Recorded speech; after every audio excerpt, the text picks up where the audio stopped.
Jalen Rose, the day is finally here. Tonight, 9 p.m. Eastern on ABC. It is game one of the NBA Finals. And of course, NBA Countdown will get you ready for that. But we will get you ready here on Jalen and Jacoby. Jalen, obviously the biggest key to this series is the health of Giannis Antetokounmpo. He is doubtful. He will likely not play. But outside of him and his impact on this game, what are the keys that you are looking for in game one of the NBA Finals? I'm rooting for the big fella to get healthy, and hopefully he gets a chance to appear in this series. And I want to make sure I shout out Giannis, and I want to make sure I shout out Devin Booker.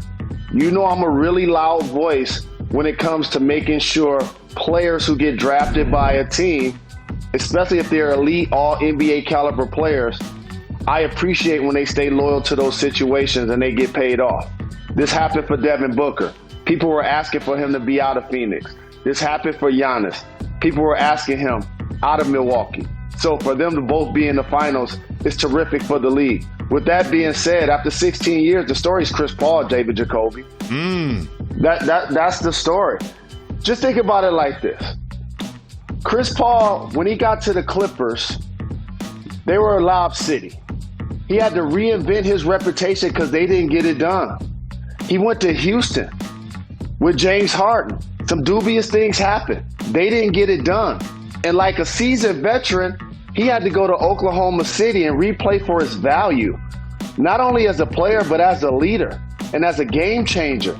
And that put him in position, along with the fact that Devin Booker was outstanding and Phoenix was 8-0 in the bubble, to add Chris Paul, to add Jay Crowder, veterans, to go with Ayton, who's a terrific young big, who's been outstanding this year's playoffs. Mikal Bridges, Cam Johnson.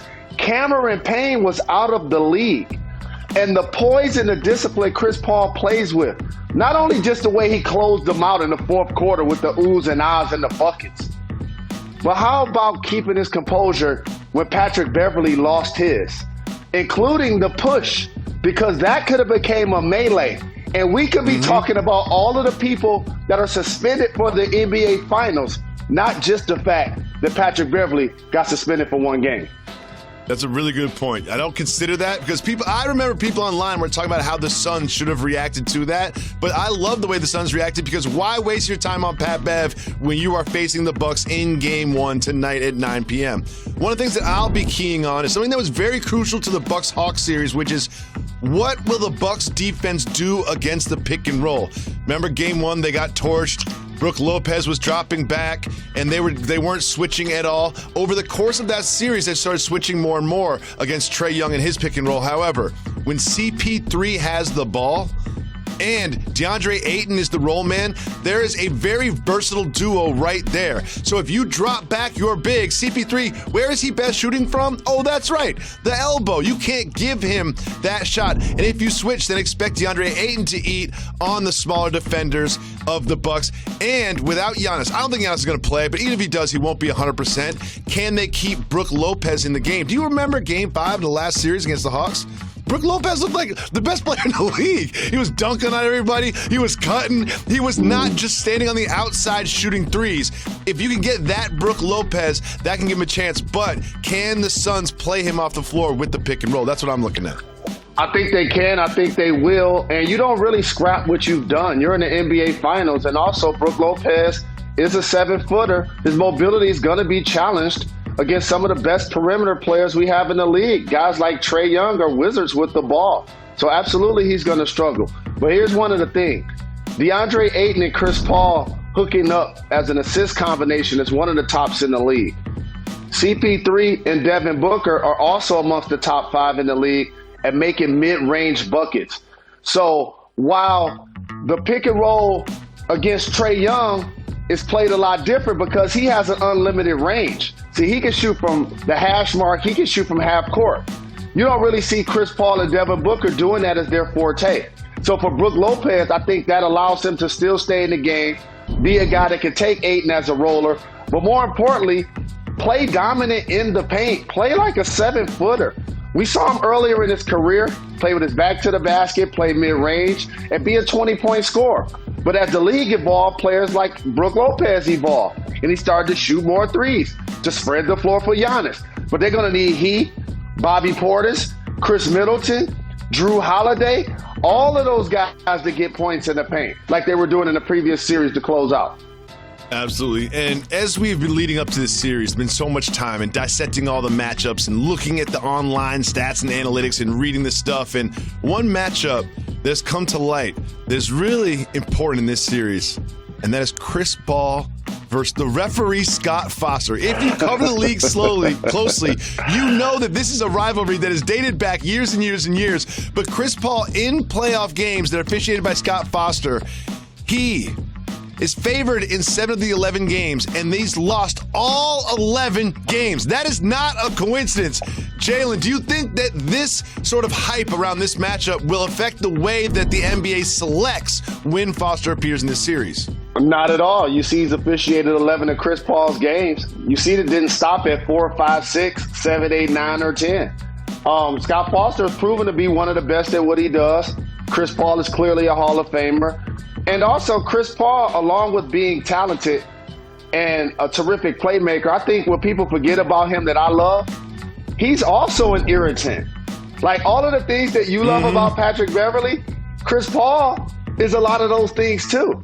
It's just that he's a much better basketball player. So I don't think that Scott Foster officiating the game per se is going to change the way the Phoenix Suns and Monty Williams approach the game. However, for Chris Paul, it's going to be in the back of his mind when those 50-50 calls go against his team. But I think the Phoenix Suns are going to be ready to stay focused and stay disciplined like they did in the previous series. That's a really good point. Now, Jalen, you know that you are the best NBA analyst walking this planet. However, thank you, brother. I am ESPN's senior broken nose analyst, and I have noticed something about Devin Booker. I've had my nose broken so many times that I'll tell you what, them closing out the series a little bit early is going to make him feel better. He hasn't really been the same ever since he broke his nose, but those 3 days off, those 4 days off, then the swelling goes down, the nose feels a little bit better, you feel a little bit more confident about it. I'm expecting the old Devin Booker to come back tonight in Game 1 having a big game. And that is not just my opinion as a co-host of Jalen and Jacoby. That's my opinion as the senior ESPN broken nose analyst.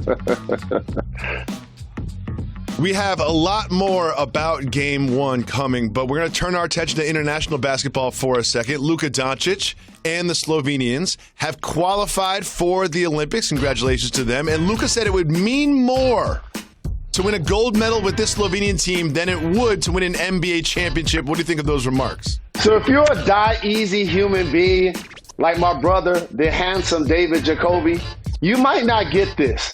But for somebody that's 10 toes down with the 313, that bosses up before every show, that says what up, though, it means more to me to get the love from my hometown than the rest of the world. And by the way, it would also mean that they beat Team USA, which is an amazing accomplishment in itself. So I understand exactly where he's coming from. They're not going to win a gold medal, but I understand why he feels like it is going to be more important to his home country than it will be to win a world championship with the Dallas Mavs. I agree with that. I feel like if you're Luka Doncic, you go to sleep tonight, you expect to win multiple NBA championships by the time you hang up your sneakers. But I think that he's looking at this Slovenian team will always be a huge underdog in the Olympics, and having the whole country at your back and that plane ride home and that parade that they would have will surmount anything that you can do in the relatively small scale of an NBA championship, which he expects to win. Jalen, it is now time for one of my favorite clips we've ever had on this show. It is Soft Mover Boss Move.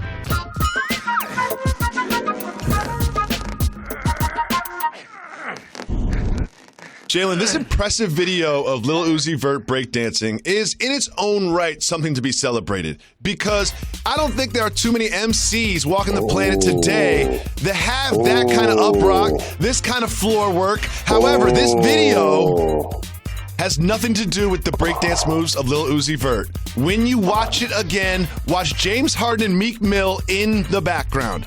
James Harden and Meek Mill in the background are having a tickle fight. Jalen Rose, being at the club and having a tickle fight, soft mover boss move. Definitely a soft move, but I got to make sure I shout out Lil Uzi because so many times OGs don't give the young G's credit for being historians of the game.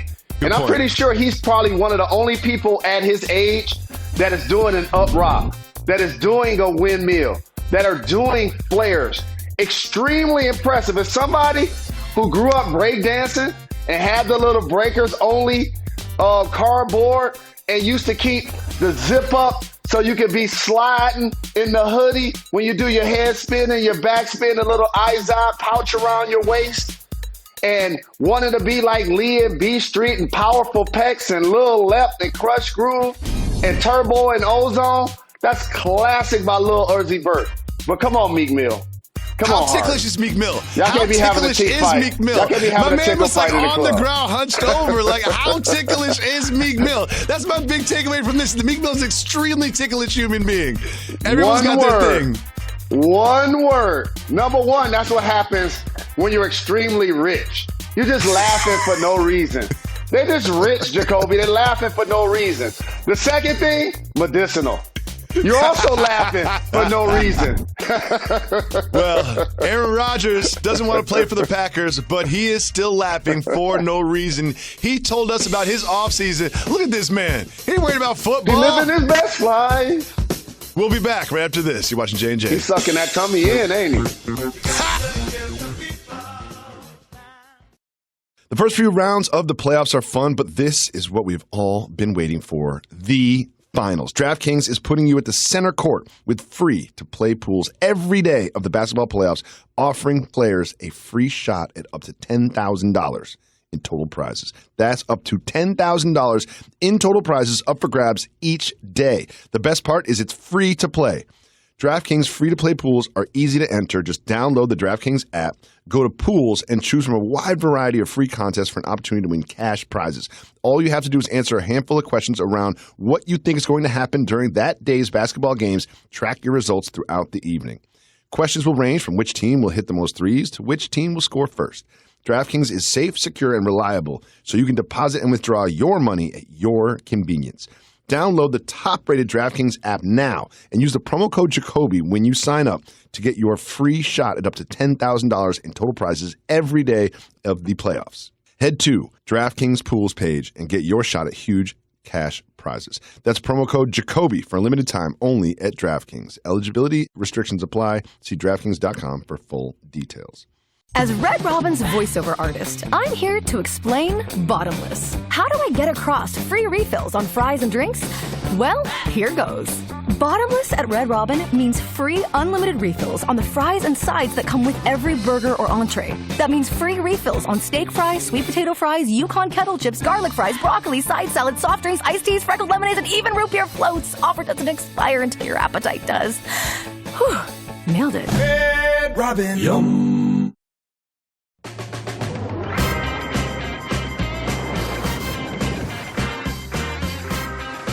Coming to you live above the Heineken River Deck here at Pier 17 in New York City. Welcome back to Jalen and Jacoby.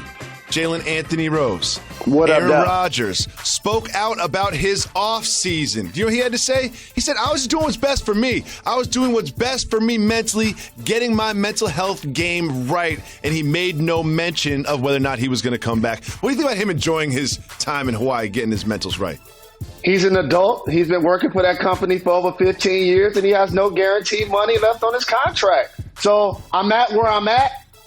I'll be where I be. If I can be where everybody wanted me to be, when everybody wanted me to be there, I'd be confused. I'm not mad at him at all, dog. Here's what you should be looking forward to, however, if you're a Packers fan. He never said that he wasn't going to play this year. That's the one thing he has not said. He said a few things, and he's also intimated some things with how he posted. But he has not said that he was not going to play this year. That may be a good sign for the Packers. You know what? I think he plays week one. I'm going to come out and say it. I think week one he plays. He's a vet. He doesn't want to go to training camp. We've all watched Hard Knocks. That looks like work. And you saw him in those pictures sucking in his stomach that you pointed out. He doesn't want to work. You know what I mean? He's going to be there. This is all going to fix itself like 10 days before week one, and he'll be fine. I totally agree with you, David Jacoby, and here's why. Without the guaranteed bread, without the long-term commitment, that means the organization showed me that I might not be as valuable to them as I thought. So that means no extra credit. That's all. Mm-hmm. He's just doing no extra credit. That's it. I like he'll it. Be there. I like it. Week 1, he'll be under center. You heard it here first on Jalen and Jacoby. Not reporting it, but just saying it. Moving on. Jalen Anthony Rose. Zion Williamson turns 21 today. I hope he's not in New Orleans. Can't have your 21st birthday party in New Orleans. How about the fact that Zion Williamson didn't win Rookie of the Year because he was injured? Mm-hmm. He and Brandon Ingram didn't make the playoffs this year. Stan Van Gundy got fired. They may lose Lonzo Ball. He's only 21 years of age. And look how many points he averaged this year, dog. He averaged 27 points. Efficient, though. Shot like 70% from the field. Listen up, boys and girls. This man is about to be averaging 30 for multiple seasons in his career.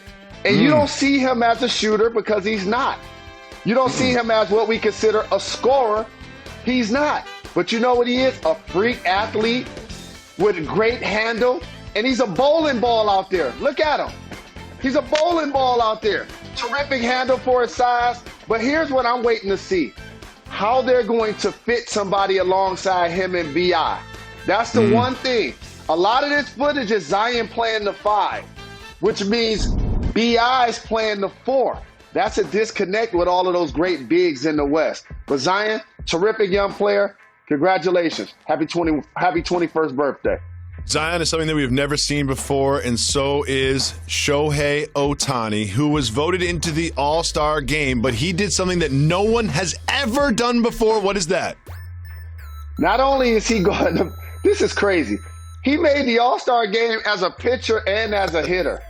That's not fair. Hold on. Let me rewind the tape. This dude got 31 home runs.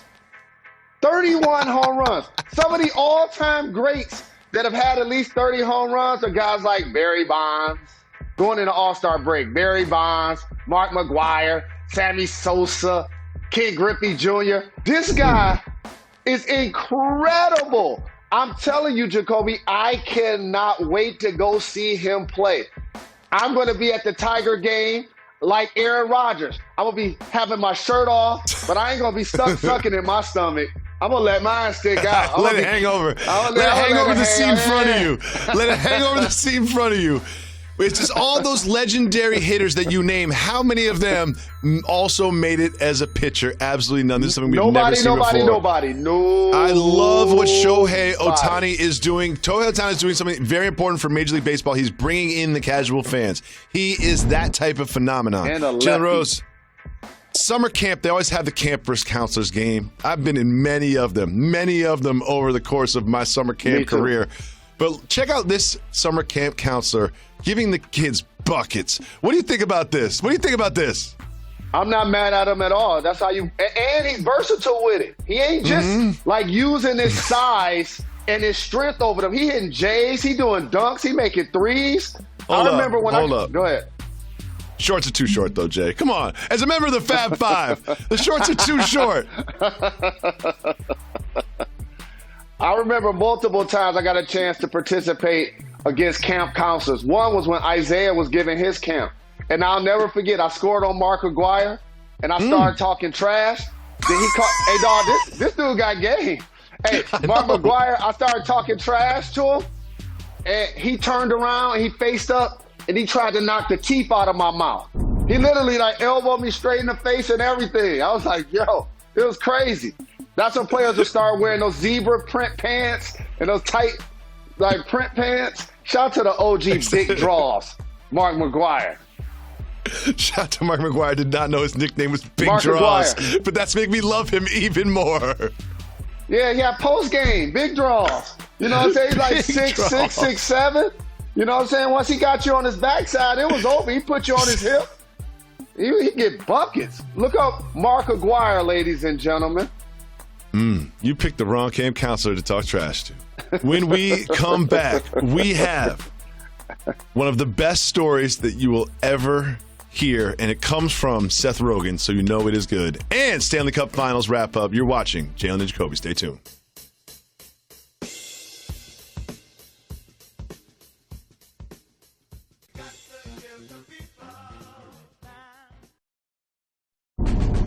Thank you for watching Jalen and Jacoby on television. Don't forget, we have podcast exclusive content every single day on the podcast. Follow the podcast wherever you listen to your podcasts.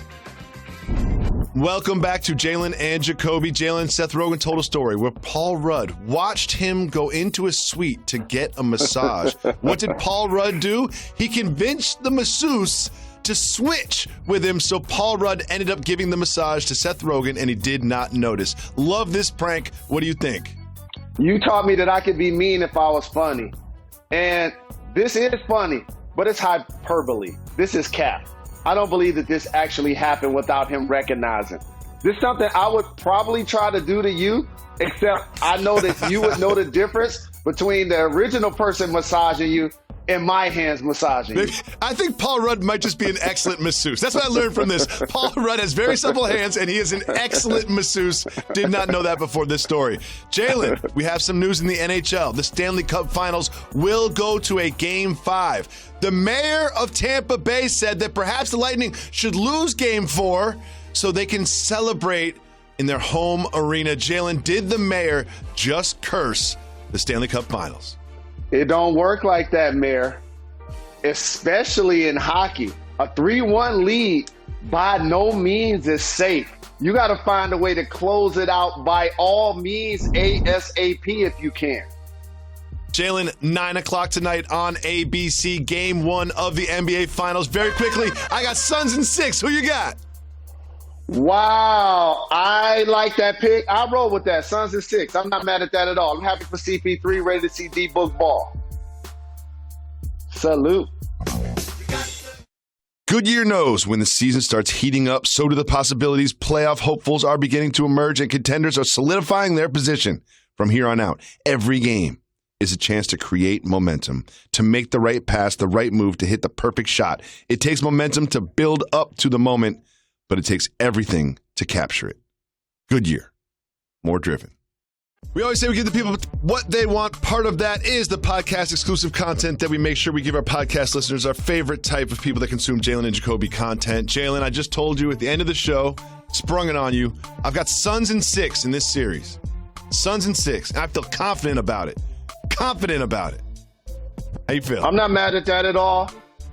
I'll roll with that as well, not knowing the health of Giannis. And the Suns have done a terrific job to me of staying the course. Now, if you look back at their journey, they've been really fortunate. Lakers without AD. Mm-hmm. Nuggets without Jamal Murray. Mm-hmm. Clippers without Kawhi. And they get a chance to play against the Bucks without Giannis. Talk about fortunes opening up and putting you in position to be successful. This is a great opportunity for Chris Paul to get his first championship, Jacoby. I was looking forward to hoping it'll be a kind of a big three versus big three, because that matchup with him and Holiday is going to be great. Yep. Devin Booker versus Middleton is going to be great, but Giannis is missing. I would love to see the big fella Ayton have to go against him. So I'm rolling with you on the prediction. Suns in 6, as long as Giannis isn't healthy. Giannis is not officially out, but I just don't see a world in which he plays Game 1. However, we get to Game 5, Game 6, maybe he will be available. I hope that we see him in this series at some point. But I wouldn't count out the Bucks winning one in Phoenix without Giannis. I wouldn't count that at all. We've seen that Drew Holiday can turn it on. Chris Middleton's pretty consistent, and he's a scorer that needs to be reckoned with. When he gets hot, when he got hot against the Hawks, it was just over. It was just over. That one game when he got hot against the Hawks, and then was the third quarter, I believe, at Game 5. But man, I'm excited for this one. I'm really excited for this one. I want to talk to you about your day, though, right? NBA Countdown, NBA Finals. NBA Finals. I know you think about the suit. I asked you earlier, do you have the outfit picked out? And your answer was what? No, I don't. And here's why. This is a unique NBA Finals, Jacoby. It's too hot to be crisp. What? It's too hot to be crisp, dog. No. Get the Marcellus Wiley fan. Let me tell you something, dog. He wasn't carrying that fan in Phoenix. He's carrying that fan in Los Angeles. Let me tell you something. You put on a collared shirt if you want to. When you walk from the hotel to the car, you're sweating. When you walk from the car to the building, you're sweating. When you get inside of the building, the doors are opening as fans continue to come in. You're sweating. It's literally too hot to try to be crisp. I tried that in game 1, dog. You couldn't tell on TV, but I was sweating all through my shirt, sweating all through my blazer. So literally, I'm going to have to go get me a couple of little round neck type shirts to at least wear underneath the blazer. Hit the brakes, Dev. Hit the brakes. It's game day and you haven't even acquired the fit yet? Like you're going shopping today? And I know you have the haircut scheduled. I'm worried about you now, Jay. I'm worried about you now. You're going to forget. You're supposed to spend your time poring over notes and sports information group giving you stats, getting on conference calls. Nope, you're going to spend at least 3-4 hours of your day today just getting your look together. But you always do. You always do. It ain't going to be that hard, fam. I'm telling you. Any blazer with any round neck shirt with a fresh cut. That's the look. Period. Okay, question. Very important question. It's about Barber loyalty. It's the finals. Did you go with your brand new, talented female local Phoenix barber, or did you import shiz from Los Angeles? So this is controversial, and I'm glad you're having me do this on wax. So for everybody that has paid attention to me for public consumption, for the most part, Detroit is my hometown. Shout out to Sebastian. He keeps me tight when I'm there. And my guy B Hess for a long time. But my family, my kids, as you know, raised in Georgia. Shout out to my guy Hawk. He keeps me right when I'm in the South. Atlanta Hawk. East Coast, Andy Authentic. Keeps me tight in that proximity. Sean Porter, Shiz, 20 years in the building. Keeps me right when I'm in LA, which is extremely close to Phoenix. Drivable, though. Drivable. Which is extremely close to Phoenix. Flight's got to be cheap. So for game 1, shout to Nicole, who's going to hook me up for the game tonight. Big and I believe Nicole. Each time I'm in Phoenix, she has earned it because she's dope at what she do, that I don't need to import Shiz because she can hold it down.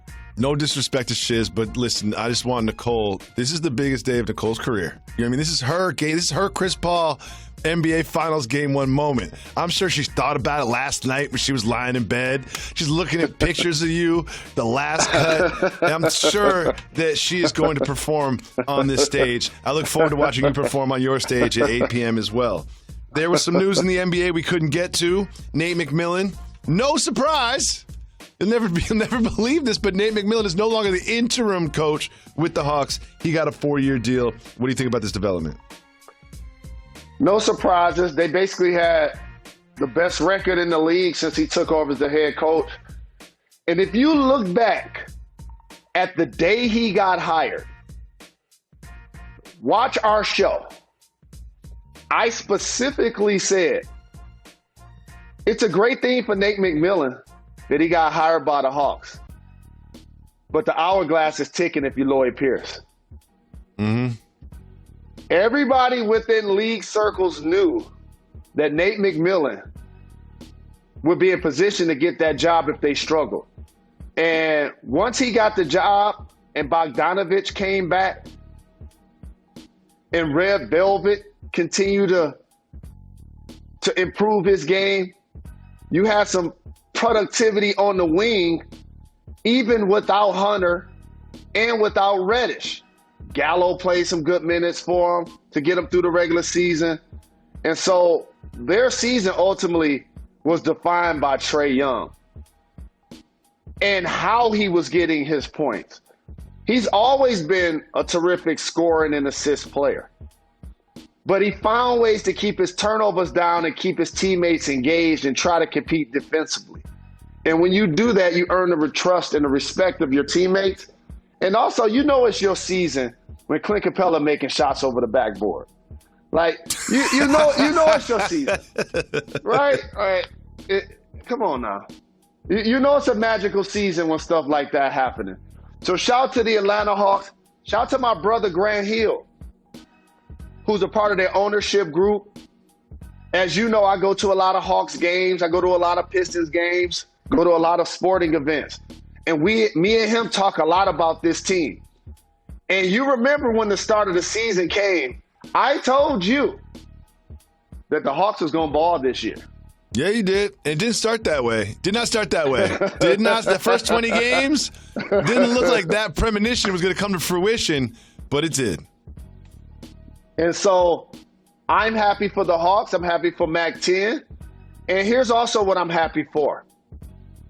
Former players now being recognized in leadership positions in the NBA legitimately.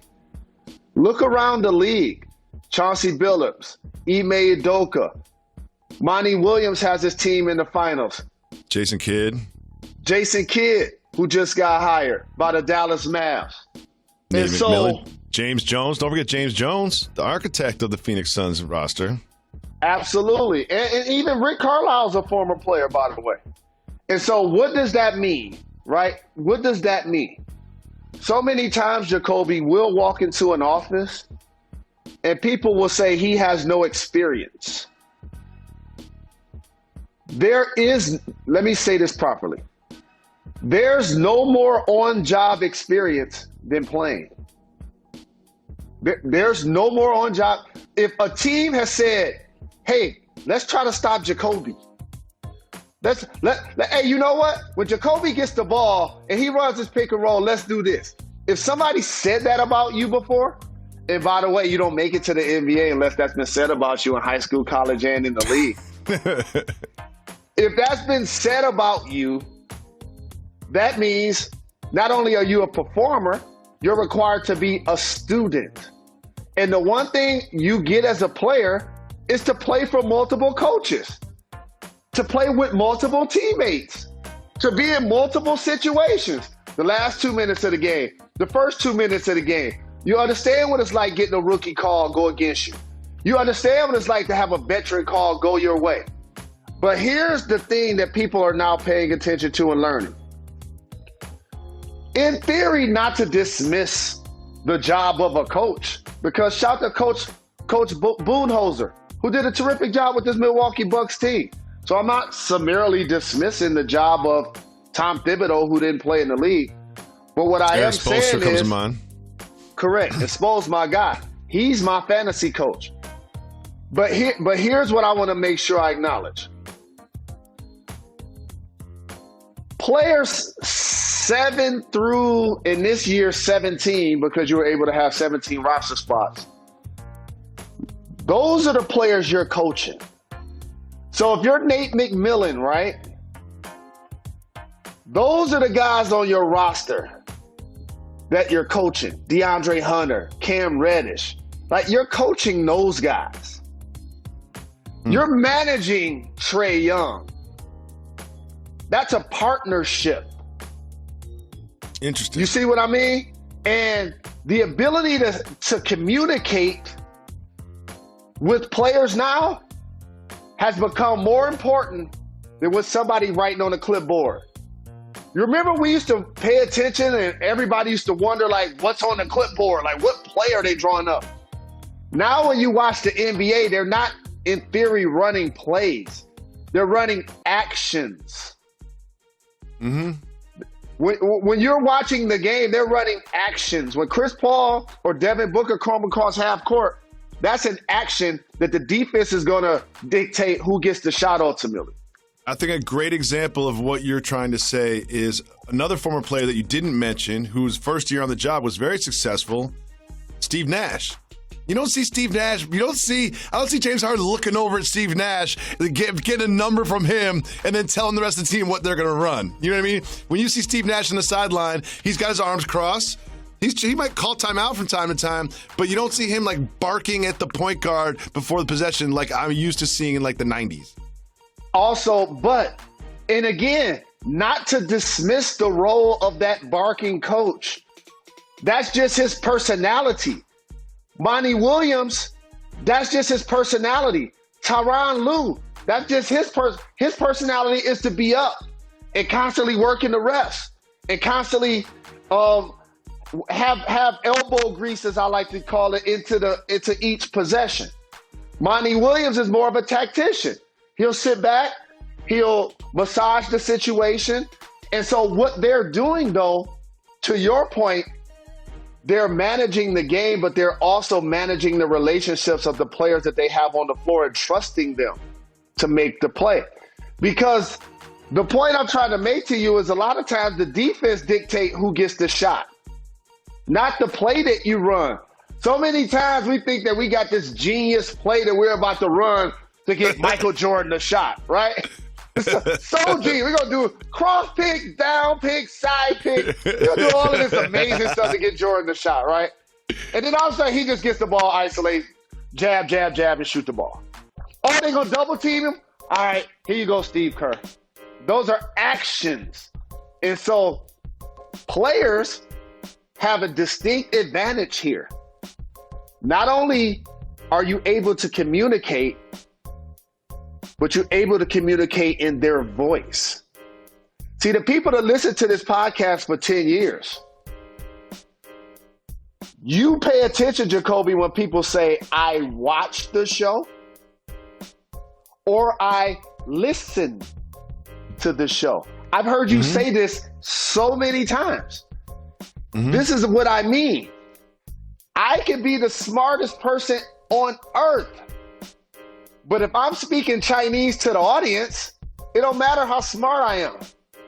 It goes over everybody's head and they don't get it. That's the same thing with being a coach. You're managing personalities. You're managing relationships. And also you're being a healer because you don't win every play. There's turnovers. There's bad shots. Look at Ben Simmons. That's coaching. Like this offseason, they got some coaching to do with him. You know what I'm saying? And a lot of it's from the neck up. It's not even physical. And who's their coach? Doc Rivers. A guy that's going to be able to speak his language as a player and understand what it's like to go 0 for 5 or not have confidence in his shot. You know what else this reminded me of? I just thought about something. And by no means am I putting myself in Kevin Durant or Larry Bird kind of shooting or Steph Curry category. But you know what I've never done? I've never hesitated to shoot. I never lost my confidence shooting, ever. I played with a broken wrist, broken hand. I was still shooting. So for me to see a player that's as talented as Ben Simmons, and follow me here, that won't attempt a shot outside of the paint, that's from the neck up. They got some coaching to do this offseason with him. I watched a lot of you, Jalen Rose. I watched a lot of you play live while it was happening, and you don't have to tell people like me that you didn't hesitate to shoot. You know, I'm gonna shoot. Yeah, you were out there. I'm gonna shoot that thing to get the buckets. Really appreciate that insight. You will only get that kind of insight on the podcast exclusive of Jalen and Jacoby. So make sure to tell a friend to subscribe to that. And another thing we need you to do: rate and review us on iTunes, Spotify, anywhere you listen to podcasts. And call us, 985-80-JALEN. When you call 985-80-JALEN, you can leave us a voicemail. We want to make you part of the show, just like this. Yo, what's good, Jalen Jacoby? It's your boy Ty from the ATL. Shout out Reggie. You know you got to say that. I want to ask you guys a very just interesting question. Tomorrow is my 21st birthday. Woohoo! Very, very excited. No, I'm not. That's the problem. I'm not excited. I should be excited, but I don't know why I'm not excited. And I'm going to the strip club with my friends, and I'm sure that'll be fun. But I've already been to a strip club, so how much more fun can it really be? So my question for you guys is, what did you guys do for your 21st birthday? I'm assuming, Jalen, you were in the NBA, and there were some 40s involved. And Jacoby, I'm assuming you were 21, there was some medicinal involved. So yeah, let me know if I'm right, and just have a good one, guys. Todd from ATL. First of all, I understand. I've got a couple pieces of insight. First, I'm going to answer this direct question. I'll tell you exactly what I did for my 21st birthday. I have no idea. I have no clue. That memory is not, that file didn't come up. And I'm sure there's good reason why that file didn't come up, some of which you might have outlined during your voicemail.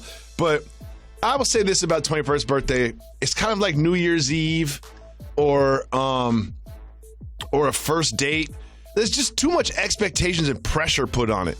You'll probably have more fun going to the strip club when you're not the center of attention, when your homeboys aren't trying to buy you a million shots and a million dances. You'll probably have more fun going to the gentleman's club with just one homeboy on a regular Tuesday that's not a celebration. And another thing is, don't get too drunk, because everyone's going to try to get you drunk.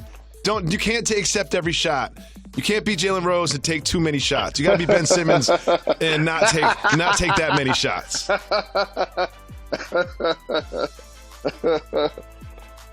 Happy birthday. Thank you for the call. We appreciate the love and support. My 21st birthday, I was in the NBA. It was my rookie year. And it was a turbulent season because Dan Issel was initially my coach when I got drafted. And the first couple of months, he dealt with some personal issues. And while he was dealing with those issues, he decided to step down as the coach. And then Gene Littles, shout to him, who was our assistant, became the head coach. So by February, I was already on my second coach. Bernie Bickerstaff, who was the president and the GM, also coached the team. So a lot of people don't realize my rookie season, I had 3 coaches. Not good. That's wild. Not good. That's not good for the player development. It's not good. Especially somebody that was trying to figure his game out. So you see a player like me now that's 6'8", that can dribble, pass, and shoot, Swiss Army knife. You don't even have to overthink it. But for me, when I came out, it was, are we going to allow him to be the point guard? Is he going to be the point forward? Or should we play him off the ball? So I was navigating all of that around my 21st birthday. And I do remember, however, more than one time, because I'm black, I celebrated my birthday. And so it didn't have to be on January 30th. It depended on where I am. So it could have easily been January 15th, and that was the reason to go to the strip club in Miami. It could have been January 20th. It could have been, that's the reason to go to the strip club in Houston. It could have been February 5th. That was the reason to go. So I'll say this. Number one advice. 2 very important things. Jacoby said 1, don't get too drunk. Number 2, since it's your birthday, you got to flip it. Don't make it like everything's about you. Like Thanksgiving Day, I don't really eat a lot because it's too much food. It's too many expectations. It's like, I'm not getting the anticipation to pig out like that until my Lions play the Super Bowl on Thanksgiving each year. With that being said, you got to flip it and make sure your peeps having fun. That's what you do. Make your birthday party. in order for it to be your birthday party, that means everybody needs to be having fun, not just you. You don't want everybody and by the way, a couple of things. Don't take a cake or nothing corny into a strip club. Don't do that. No sparkling on the bottles. Don't make them sing you happy birthday. Don't do none of that. Don't do none of that. No. Don't do none of that. No. Don't do none of that. And then don't blow anything out. No, and don't be the guy that now that you're in the spot, the manager knows it's your birthday. The bartender knows it's your birthday. All of the dancers know it's your birthday. The reason why I say that, because you don't want the other customers to know it's your birthday. You don't want the other customers to know it's your birthday because they're going to be jealous because y'all buying up all of the attention. Y'all are buying all of the attention. You buying your friends' dances. They're buying you dances.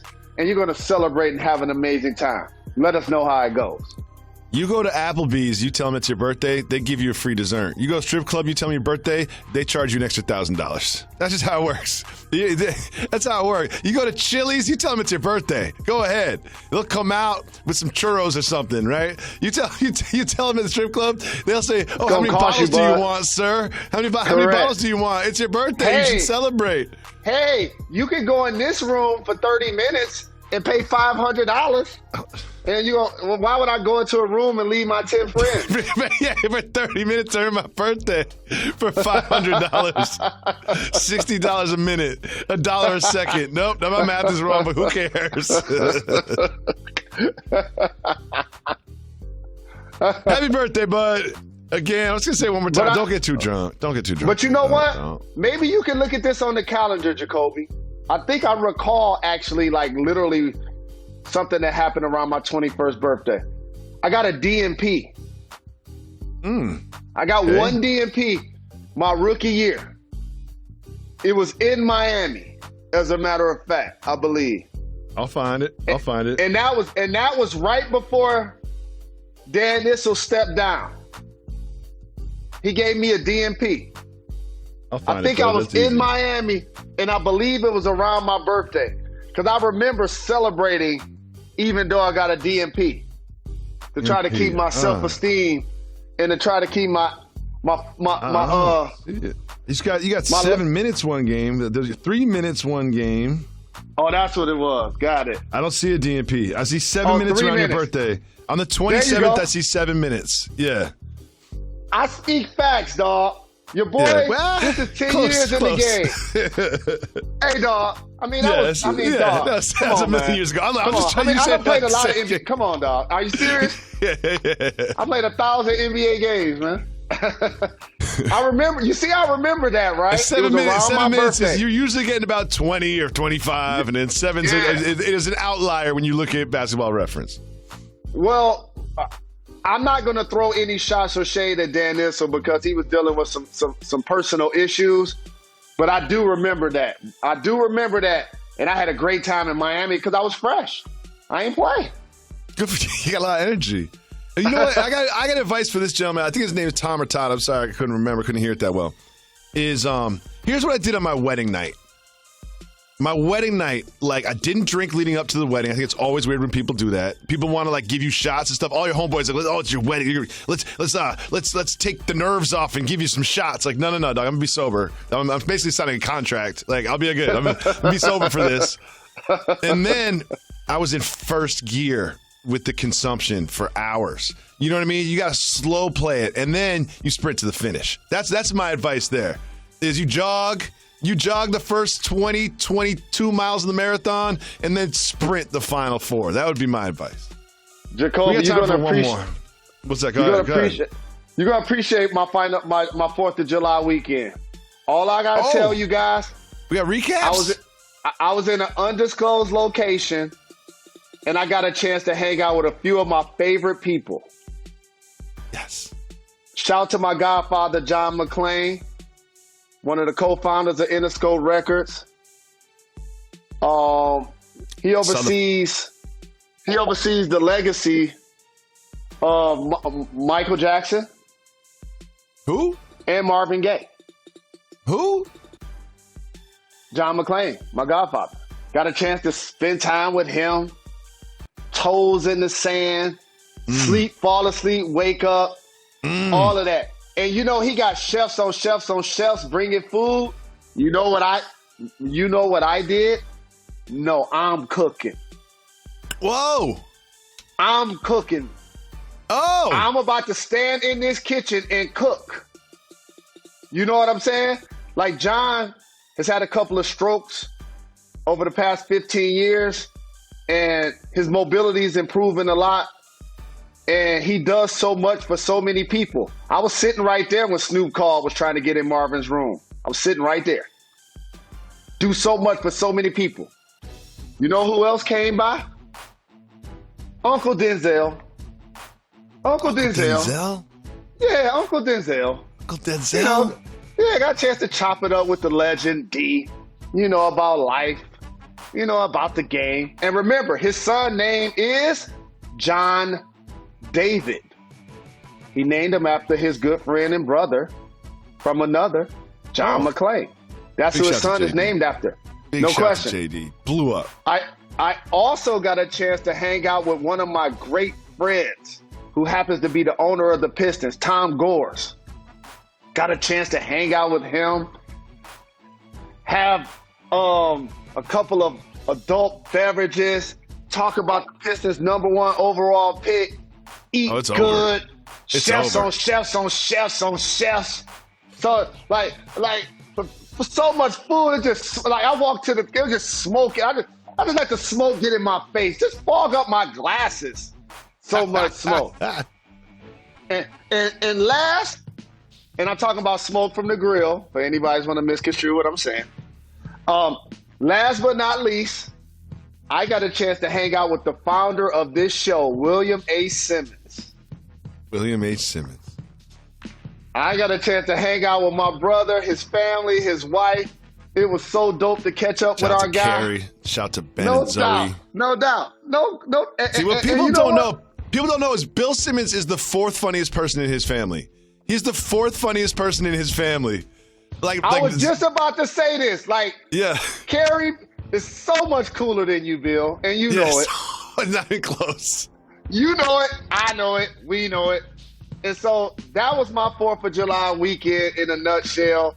Good for you. Champagning and campaigning with some important people in my life that I love. And talking Pistons basketball was great. Like, to sit there and talk to the owner about Pistons basketball. And you know what I was drinking, Jacoby? You don't like this.